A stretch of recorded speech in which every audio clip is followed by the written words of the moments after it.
You're not weak, you've just been training wrong.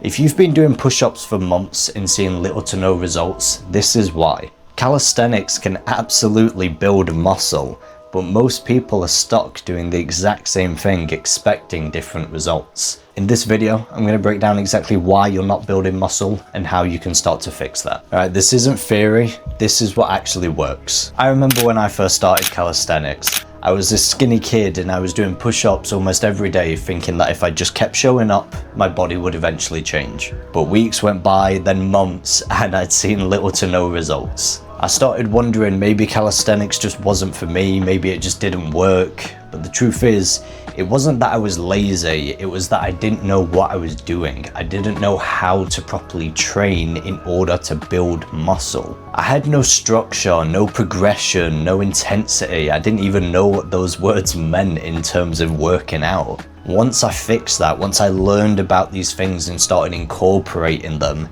everything changed. So if you're stuck right now, I completely get it, I've been there.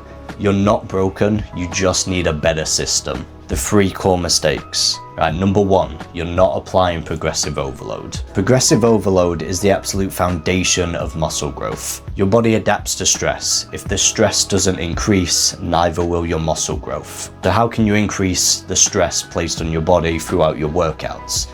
With calisthenics, you can do things like upping the reps, the intensity, slowing the tempo, explosive reps, adding a bit of weight to it. But especially with calisthenics, you can also go into harder progressions and movements. You can go from knee push-ups to actual push-ups. If you're still doing the 3 sets of push-ups that you started with weeks ago, your body is already adapted by now.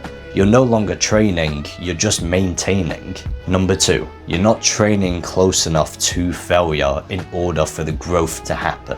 Most people stop when it gets uncomfortable, but the real growth is in that discomfort. You need to train close to failure, especially on your last few sets. Now this doesn't mean doing sloppy reps or bad form, still doing good form, but just taken to the edge. Right, you shouldn't be finishing your set with still maybe a few reps in reserve, not really feeling all that tired. You should be finishing your set with no more than 1 or 2 reps in reserve. If you're finishing your set and thinking, you know what, I probably could have done a bit more, that's a sign you're probably not training to the intensity you should be. Number 3, your volume and frequency are way off. Volume is the total amount of work you do. Frequency, how much you train those muscle groups in a week. If you're still doing the same 3 sets of push-ups only once a week, that's not going to be enough to grow. You need to hit each major muscle group at least 2 to 3 times a week in order to see actual growth. On top of that, you need ample volume in order to effectively grow. That's why just doing random workouts won't actually work. You need structure. You need to know that you're doing more than you were doing last week in order to actually grow.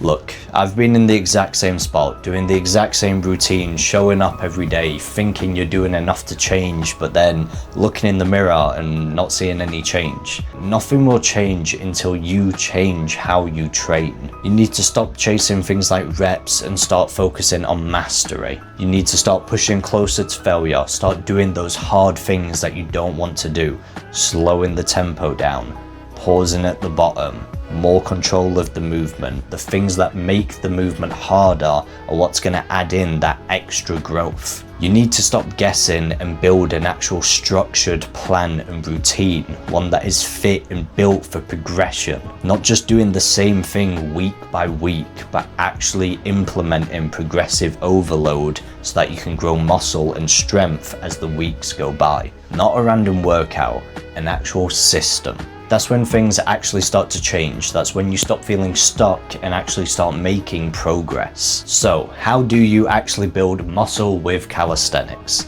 Here is the exact formula. Number 1, use a structured progress system, starting with the basics and leveling it up over time. Number 2, make sure you're training close to failure, especially on those last sets. Number 3, make sure you're hitting those muscle groups 2 to 3 times a week with the ample amount of volume needed for the actual muscle growth to take place. Number 4, actually track your progress. Don't just train hard, but train smarter. And most importantly, stay consistent. Muscle doesn't come from motivation. It comes from actually showing up, putting in the hard work, especially when you don't want to. That is where the actual growth lies.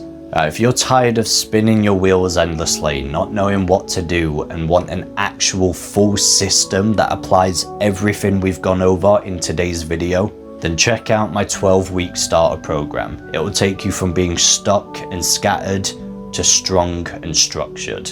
You'll know exactly what to do, how to progress, and how to actually build real muscle with calisthenics. No fluff, no guesswork, just real results. Top link in the description below.